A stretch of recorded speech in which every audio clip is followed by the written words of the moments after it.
Shalom Aleichem and welcome to Online Smicha. We are now in between the Yom Tov of Chanukah and Purim, the Yom Tovim of Chanukah and Purim. The one thing that they do have in common is that Chanukah and Purim, both a female, a leading female of the community of Klal Yisrael, played a big role in the Nes of Chanukah and Purim, in the Nisim. Chanukah, we know that Yehudis played a big role in the fleeing of the Yavanim. She killed the general, and of course, on Purim, Esther, being the Malka, the queen of Achashverosh, was a big part in the V'nahapechu, in the movement that Achashverosh fell towards Klal Yisrael. This fact that the women play such a big role in the success of the Jewish nation, the Jewish men, is something that already we know started with the Imois, Kol HaSha'im Alacha Asar Shmar B'Koila. We know that the Goyal Rishon Moshe Rabbeinu, a big role in his birth was a conversation that Miriam had with Yocheved, Miriam had with Amram. So the woman played a big role in the Goyal Rishon. And so too, it's known, we all know, that B'schus Nashim Tzidkaniyas Nigalu Aviseinu, that the merit of the righteous women of the generation, the Yidden were freed from Mitzrayim, and it says that in the schus of the righteous women, eventually in Mirz Hashem, very soon, we will be redeemed from this galus.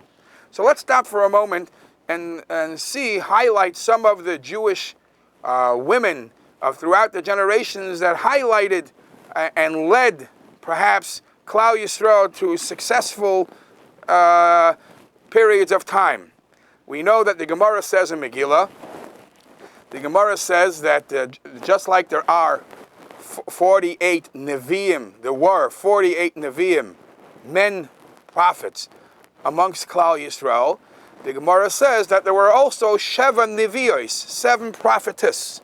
And the Gemara lists off who they are: Sarah, Miriam, Devorah, Chana, Avigail, Huldah, and Esther. So the Gemara makes a point to say that it wasn't only the Nevi'im, there were the Nevi'os who were leaders in Klal Yisrael. Throughout the generation, we know that Rashi, for example, Rashi's daughters were exceptional, had an exceptional knowledge in Torah, and it says that towards the end of his life, Rashi, if he ever got a shaila written, asked by Rashi, he went and directed the question that his daughter should answer, and a lot of the conversations was also, a lot of the response that you find from Rashi, and so too later on, like by the Ohr HaChaim HaKadosh, it says, is the conversations that he had with his daughters, and his daughters perhaps even wrote down the tshuva and passed it on to the person asking the shaila. In the world of Hasidim, in the world of Hasidus, we find the same thing. We find that the Baal Shem Tov very, very much praised his daughter. Had a daughter called Adel, and he said that he brought her down from the Makar of Olam and the Shamis, from the highest of places, and he said that her name Adel is a Rashi Tevis, Eish Das Lamai, a pure fire, very edel.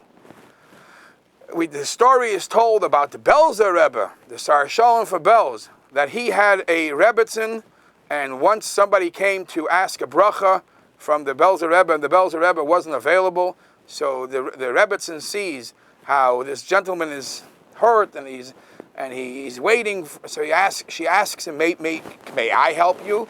Is there anything I could do? So the gentleman, the chassid, says, I came to get a bracha from the Rebbe because I'm walking around with pain in my feet for a very long time, and I want a bracha.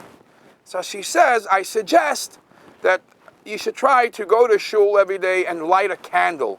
So make some light for the people studying in the shul. Sure enough, he does it. He leaves and does it, and he gets healed. When the Belzer Rebbe, her husband, hears this, he says, hey, Rebbetzin, where did you learn this? Where did you know that, from where do you know that as a segula for feet pain, you create light for people learning Torah? So she says, it's a Beferish Pasuk. What's the Beferish Pasuk? David HaMelech says in Tehillim, Ner Liragli. That doesn't mean that literally, but a candle is a skula, merits, is a remedy for healthy feet. So I figured that would be the right thing. And the Belzer Rebbe said, perhaps this is what the pasuk says, Umalki Tzedek Melech Sholem. What did he interpret in the Chassidish Pshat? He says if somebody is married, and the Malki and his queen, his Rebbetzin, his Tzedek, is a righteous woman, Melech Sholem, then the king is complete. Now, just lately, I saw a phenomenal vart that we speak about the Nashim Tzidkaniyos, what kind of merit they have in the work of the husband. And the Gemara says, Nashim b'may zachyan, what's the merit the women have even in the limit of Torah?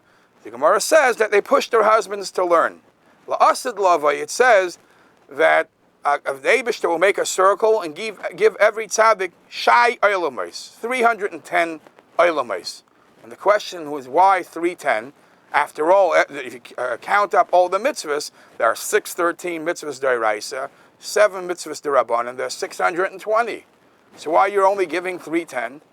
The answer is because 310 is half of 620. The most the tzaddik could get is only half. The other half, the wife deserves the credit for encouraging him to do the right thing.